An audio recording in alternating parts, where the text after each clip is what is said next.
Good afternoon, viewers. Welcome to this series of lectures on modern European history. I am Shankar Kumar. I teach history at Hindu College here at University of Delhi, and we are in the process of covering an overview discussion on history of modern Europe. And previous to this, we already have in 3 different sections covered a good part of what constitutes the pith and substance of history of modern Europe, carried in different syllabi across Indian universities. And we already have discussed the revolution, the French Revolution and the associated changes brought by it, including that of Napoleon and so forth. We have already discussed the industrialization or industrial revolution and the consequences following out of it in terms of working class movement, in terms of consolidation of socialist idea as an ideology, its organized presence around the middle of the 19th century. We have also spoken of the slow, incremental and gradual march of the rise of liberal politics through different reform acts in England and legislative acts elsewhere as well. So, by and large, this is what we have so far covered, and in this discussion, in this subsection of our overview discussion on history of modern Europe, we would essentially be talking of the cultural side of the change. Now, economy, society, politics, having discussed all these components, it's important to understand that the associated cultural changes are not to be studied as some kind of an addendum to what we have done so far. Rather, it's interwoven, although for thematic segregation we have put it in different units or for different discussions, and we are using it as a separate kind of a discussion. But in order to facilitate a better understanding of history of modern Europe, we have to discuss it simultaneously.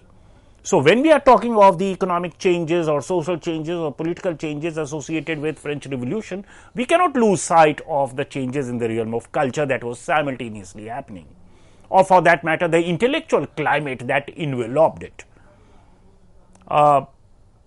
The Romantic movement which characterized European cultural scenario, I would say, and it was reflected say in its literature, in its art, in its music, in its paintings, they are to be viewed simultaneously. There is a dominant Marxist paradigm in which we tend to study these cultural changes as not so significant accompaniments of these changes. At times, in vulgarized form of Marxism, we even study it as inconsequential props. But given the present level of scholarship, we would be doing it only at the cost of our own peril if we keep aside the cultural changes from the social, economic and political changes altogether. So, when we say culture and society or change in the realm of culture and society in the period of 1789 to the middle of the 19th century, what are the things that we have to cover?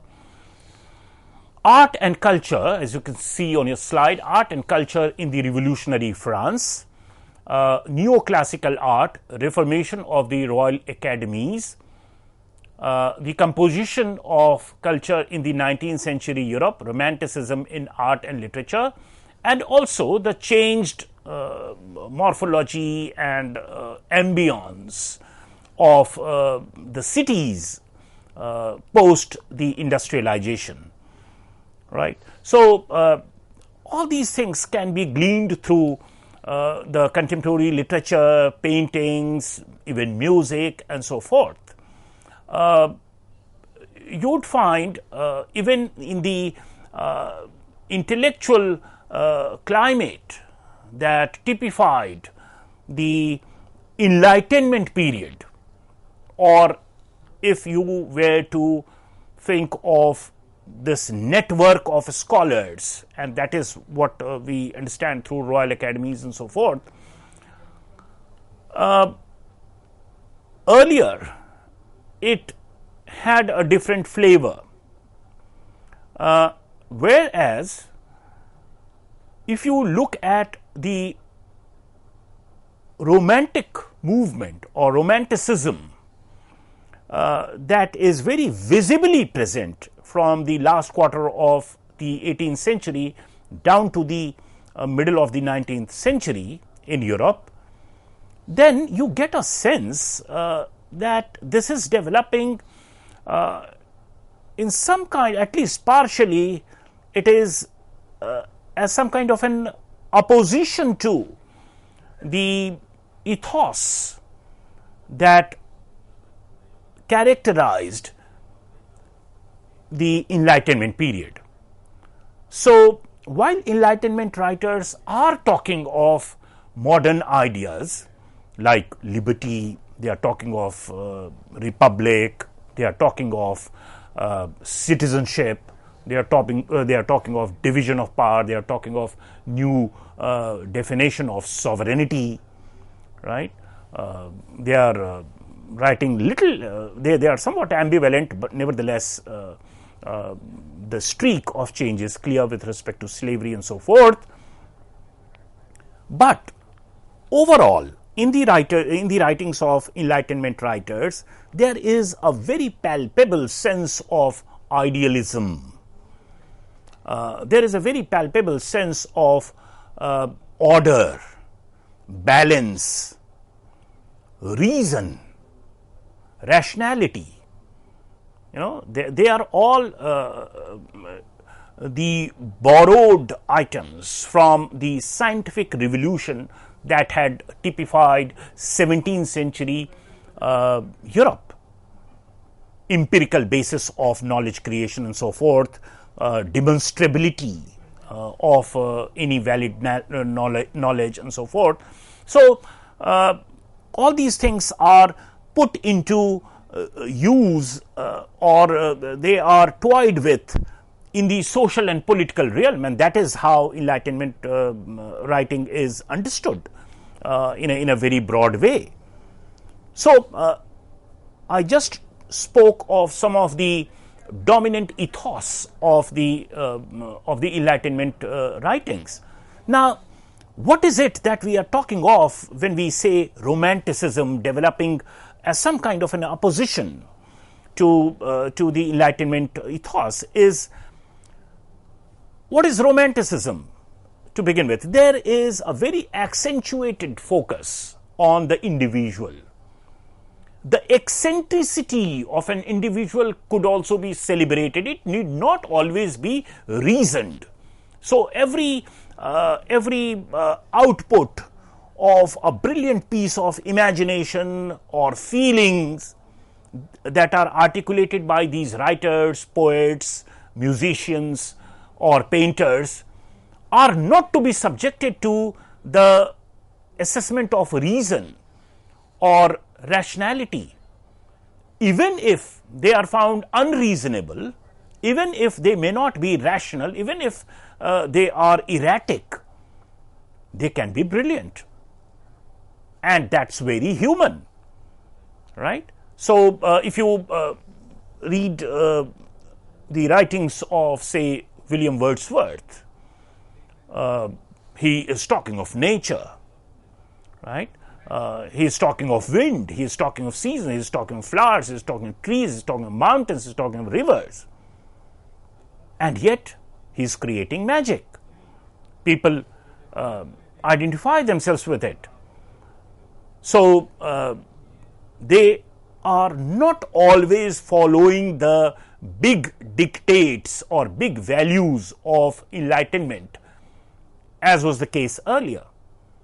And this is yet another way in which individualism articulated itself. It is one thing to understand this as a consequence of industrialization, French Revolution and so forth, but it is quite another to understand it as unfettered articulation of human sensibilities that celebrated the freedom of an individual and the power to imagine, focus on feelings and not the words, not merely the words. It is said, usually people at times can contest this proposition, but writing is a social act. You are using words that have a common meaning. So, I am using a word which means the same to you as it means to me, then only it has the power to convey, right? And that is how we do this exercise. We can have very rich vocabulary and do a brilliant piece of writing, and that is how we go about the business alongside conveying something. But there is something beneath that also which is more essentially human, and that is the substratum of feelings. Some argue that you can't feel without the agency of vocabulary. If you don't have the vocabulary, your feelings, your sensibilities would also be impaired, right? So, that is the postmodernist position that we have today. But there is an ocean of feelings that somehow one is not able to articulate through words, and even if one does, it may not always be reasonable. It may not always pass the test of rationality, reason. You can like someone, right? You can fall in love. You can choose not to profit from something, and yet can be brilliant. You can articulate your pain through wonderful musical composition.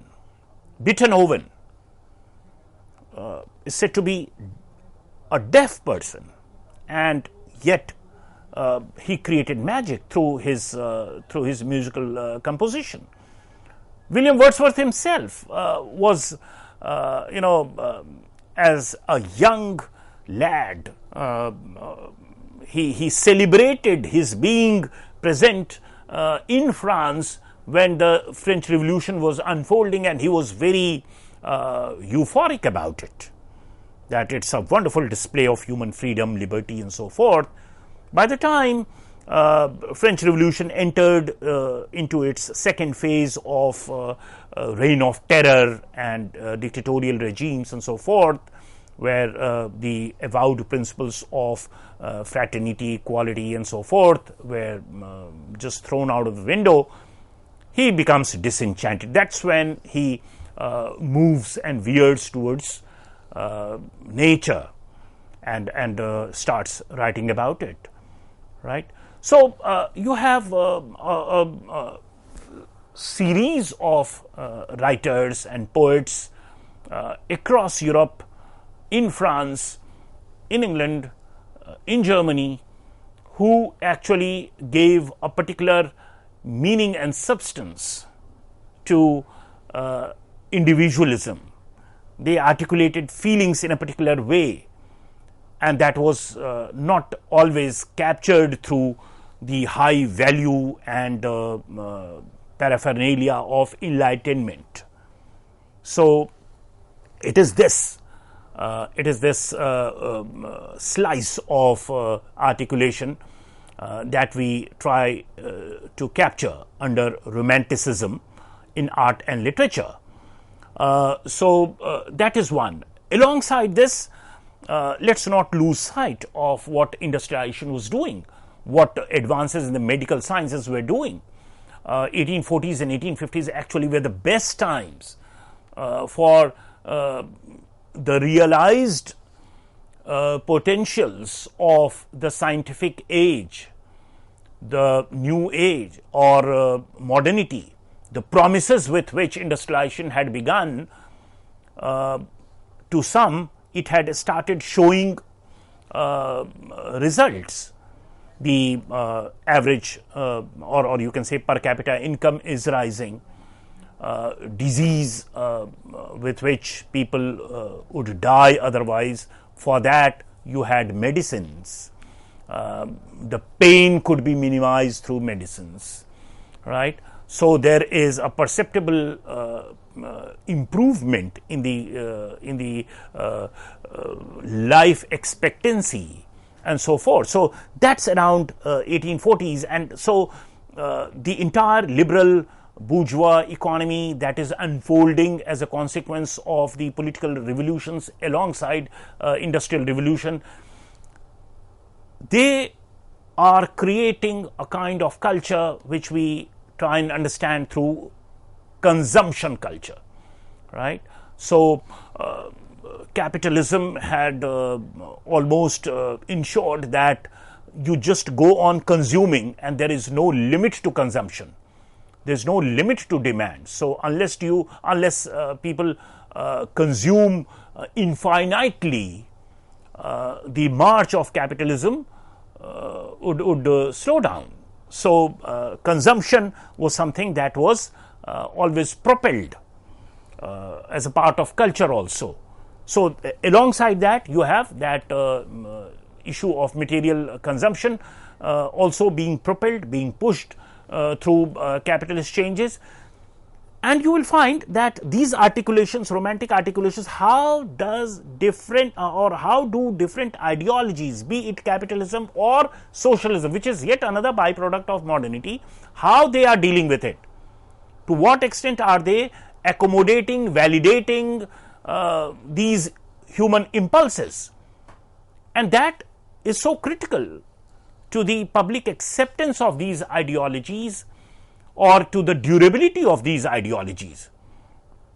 For example, like in the second phase of French Revolution itself, although the revolution had begun in the name of equality, fraternity and so forth, sovereignty, but very soon, within 1 or 2 years of the revolution, people realized that the political regime that they have, they just don't allow human freedom or individualism to grow. It was a kind of dictatorial regime that they had lapsed into, the reign of terror those 2 years. And there was a lot of you can say political killing in the name of not being patriot enough or not being patriotic enough. People were guillotined. The entire battery of French revolutionary leadership is wiped out through this device called guillotine. So what I'm saying is that if you have in reality a system that doesn't gel well with these impulses that characterized modernity, like individualism, like liberty and so forth, be it socialism. So it is the experience of mankind with these given political ideologies that also impinged on the chances of their being durable or people getting fed up with it. And therefore, all through the 19th century history, you will find that monarchy is coming back, republican system is also coming back. France itself had to undergo 3 different republic formations and so forth. So it is from the domain of culture that you can glean these changes in a very holistic way, right. So that is it, what I wanted to discuss with you as separate head. On your slide you can see some of the books that you can consult. You have Lynn Hunt, you have Kennedy's book, A Cultural History of the French Revolution, then Lynn Hunt's introduction, The French Revolution in Culture, also can be used with fair degree of profit, and you have some other reading stuff there on your slide. You can make use of it. And Romantic Revolution, we have Blanning's book, and that is it for the day. So when we meet next, we shall be picking up the sub units or the rubrics, specific rubrics for some kind of a expanded discussion. So that is it for the day. Thank you.